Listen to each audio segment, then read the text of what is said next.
दोस्तों मेरे मोबाइल में आज दोपहर को खबर आती है कि 21 साल के एक लड़के ने भारत में सुसाइड कर लिया सिर्फ इसलिए क्योंकि पबजी बैन हो चुकी थी। जब पबजी बैन नहीं हुई थी तब पबजी लवर्स क्या करते थे, माँ बाप के मेहनत से कमाए हुए पैसे जो वो सेव करते थे उन्हीं के बच्चों के लिए ताकि उनकी फ्यूचर ब्राइट हो, वही बच्चे अपने माँ बाप के पैसे सेविंग किए हुए पैसे को उड़ा देते थे पबजी खेलने के लिए। तो दोस्तों जब पबजी बैन हुई तब भी खराब है और ना हुई तब भी खराब थी। तो भाई अब हम जानते हैं सच, टिकटॉक बैन, पबजी बैन और ये चाइना के बीच में का रिलेशन।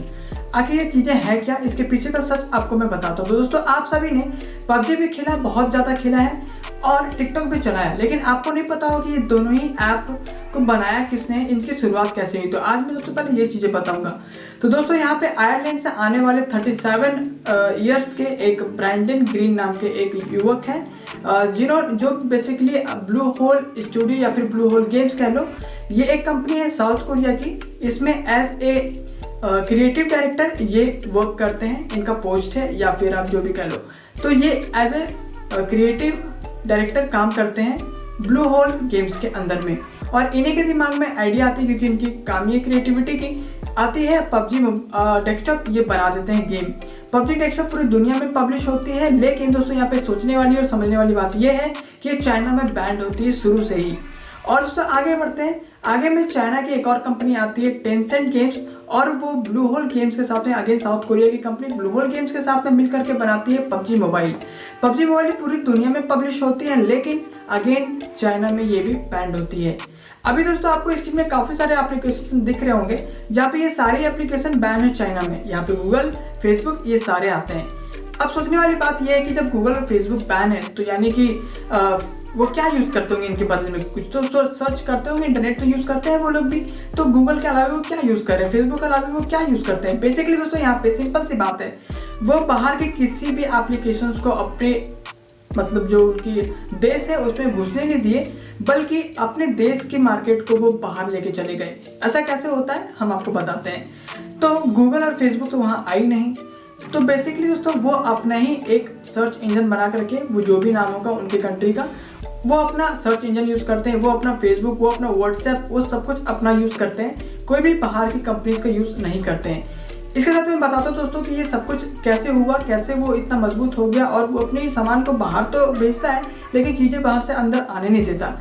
आपको पता होगा दोस्तों चाइना सबसे ज़्यादा एक्सपोर्ट करता है, इंपोर्ट बहुत ही कम करता है। अगर हम इंडिया की बात करें तो इंडिया बहुत ज़्यादा इंपोर्ट करती है, एक्सपोर्ट बहुत कम करती है। इसका मतलब खरीदती ज़्यादा है इंडिया और बेचती कम है, इससे मुनाफा कम होता है। चाइना इसी का उल्टा करती है, बेचती ज़्यादा है, खरीदती कम है, उससे उसका मुनाफा ज़्यादा होता है। अब ये समझने वाली बात एक और मैं यहाँ पे आपको बताता हूँ। चाइना की जो भी प्रोडक्ट्स हैं वो सभी के एक बिजनेस स्ट्रेटजी पे काम करते हैं। बिजनेस स्ट्रेटजी क्या है, वो दो चीज़ें हैं, मैं दोनों क्लियर करता हूँ। एक है प्रोडक्ट्स इतने सारे बना दो कि दुनिया के कोई भी बड़ी बड़ी कंपनीज आते हैं, बहुत ही बड़ी बड़ी कंपनीज, वो भी हमारे इतने सारे प्रोडक्ट्स एक साथ ना बना पाए, ये पहली चीज़। दूसरी चीज़, प्रोडक्ट्स इतने सस्ते बना दो कि किसी को लेने में झिझक ना हो। ऐसे में क्या होगा कि सामान उसका बिक्री होगा। यही हुआ दोस्तों हमारे देश में। हमारे जो लोकल मार्केट्स में लोग थे, मान लो कि स्मार्टफोन्स की बात करते हैं हम यहाँ पे, क्योंकि हमारे टेक चैनल है तो हम स्पोर्ट्स यहाँ पे स्मार्टफोन की बात करते हैं। जब हमारे कंट्री की जो स्मार्टफोन कंपनीज थी वो बंद कैसे हुई, चाइना की वजह से हुई। चाइना बहुत सारे प्रोडक्ट्स लॉन्च करता था जल्दी जल्दी। आपने देखा मोबाइल फोन्स हर एक महीने में 2-3 लॉन्च हो जाते थे। इतने फास्ट दुनिया में कोई भी कंपनी नहीं कर पाती लॉन्च।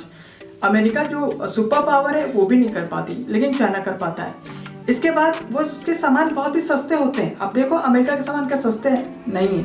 अमेरिका के स्मार्टफोन्स वही चीज़ें होंगी लेकिन महंगी होंगी, लेकिन चाइना की सस्ती होती है। उनके दोनों चीज़ यहाँ पे लागू हो गए, बहुत सारे सामान बनाना और सस्ते बनाना। और इन दोनों से क्या हुआ, जब वो सस्ता सामान हमारे देश में ला रही है तो भैया हम महंगा सामान क्यों खरीदे। ऐसे में जो हमारे देश के जितने भी लोकल मार्केट्स होते हैं स्मार्टफोन्स के, वो सभी बंद हो जाते हैं क्योंकि उनके सामान बिक्री नहीं हो पाती है। चाइना के सामान बिक्री हो रही है क्योंकि वो सस्ते में बेच रहा है और लगातार प्रोडक्ट्स लॉन्च करता जा रहा है। ये हो गए हमारे लोकल मार्केट्स बंद। अब यहाँ पे चाइना को गया सारा प्रॉफिट। ये होगी उसकी बिजनेस स्ट्रेटजी। मैंने आपको बताया दोस्तों कि वो ऐप्स दूसरे की यूज़ नहीं करता, वो एक्सपोर्ट बहुत ज़्यादा करता है, इंपोर्ट बहुत कम करता है। दोनों में देखो उसके कितने फ़ायदे हैं। ये दोनों क्यों हो पाया, क्योंकि चाइना मजबूत एक अपने देश को अपने अंदर से उसने मजबूत बना के रखा है और हमारा देश कमज़ोर हो चुका है। तो अभी क्या करना होगा आप सोचो। एक टाइम था जब हमारे देश सोने की चिड़िया थी, सिर्फ कहने के लिए नहीं, रियलिटी में दुनिया का सबसे ज़्यादा सोना भारत में था। कहाँ गया वो सारा सोना? वो दोस्तों अंग्रेज लेके चले गए। क्यों? क्योंकि अंग्रेज को उस सोने का जो महत्व है वो उनको पता था कि ये क्या चीज़ है, लेकिन हमारे पास तो बहुत सारे थे, हमें पता ही नहीं था कि कितनी कीमती हो सकती है।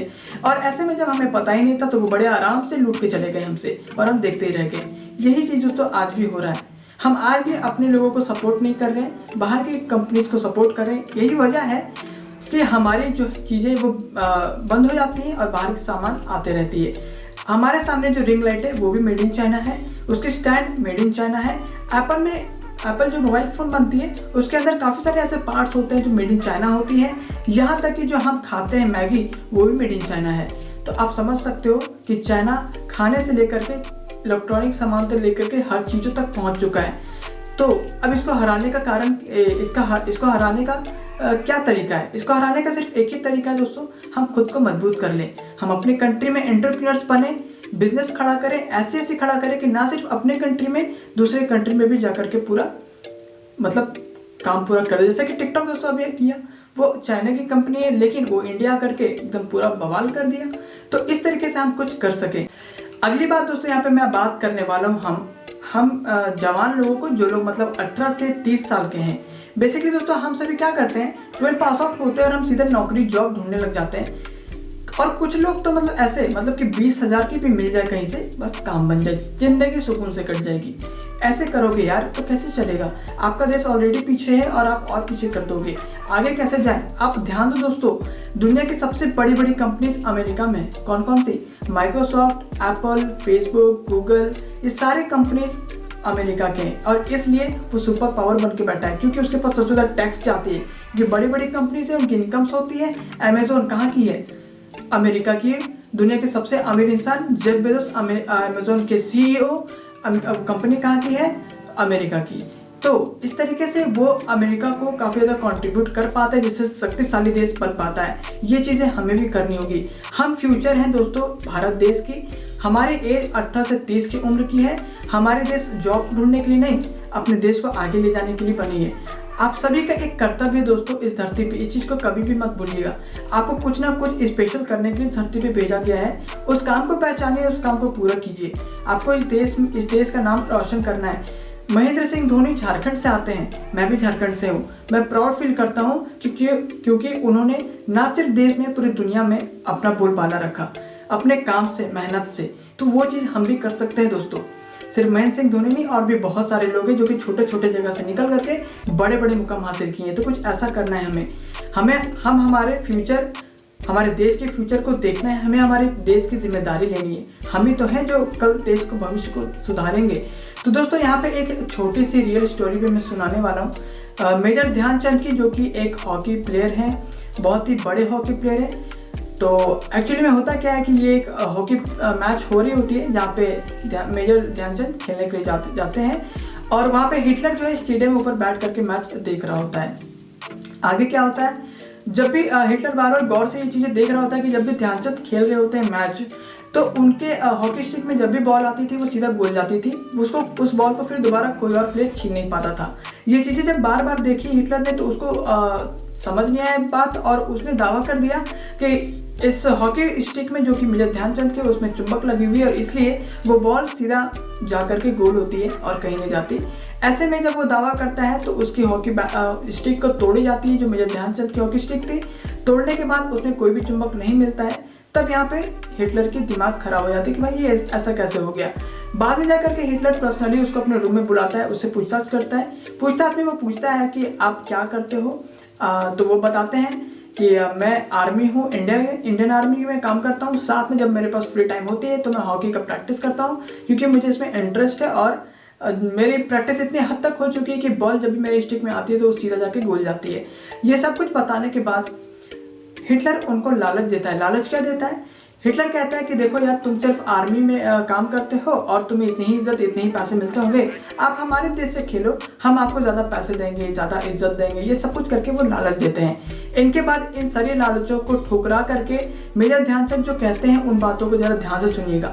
वो कहते हैं इस देश की जिम्मेदारी नहीं है कि वो मुझे आगे लेके जाए, ये मेरी जिम्मेदारी है कि मैं इस देश को आगे लेके जाऊं।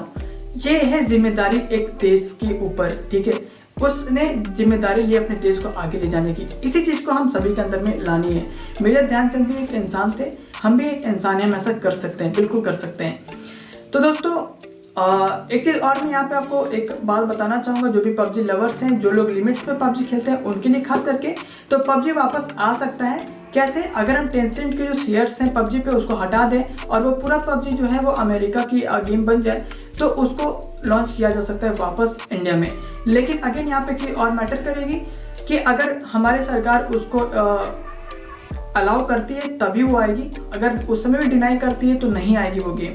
ये चीज़ें हैं, लेकिन आने की चांसेस हो रही है यहाँ पे, और ये हो सकता है कि अगर आनी होगी तो 1 से 2 महीने में आ जाएगी। तो ये चीज़ है। और इसके बाद दोस्तों मैं 2 लाइन गाऊंगा, गाने की, मतलब गाऊंगा नहीं, सिर्फ बोलूँगा आपको जिम्मेदारी बताने की कि आपकी क्या जिम्मेदारी इस देश के लिए। दोस्तों एक दिन बिक जाऊंगा नहीं एक दिन बिक जाएगी माटी के मोल, जग में रह जाएंगे प्यारे तेरे बोल। इसका मतलब है ये शरीर भी आपका नहीं है, शरीर भी एक दिन इसी मिट्टी पे मिल जाती है जिस मिट्टी से बनी हुई है, लेकिन सिर्फ और सिर्फ रह जाता है इस दुनिया में वो है आपके बोल। बोल मतलब आपके कर्म, जो भी आप कर्म करते हो इस दुनिया में वही सिर्फ आपके यहाँ पे रह जाती है।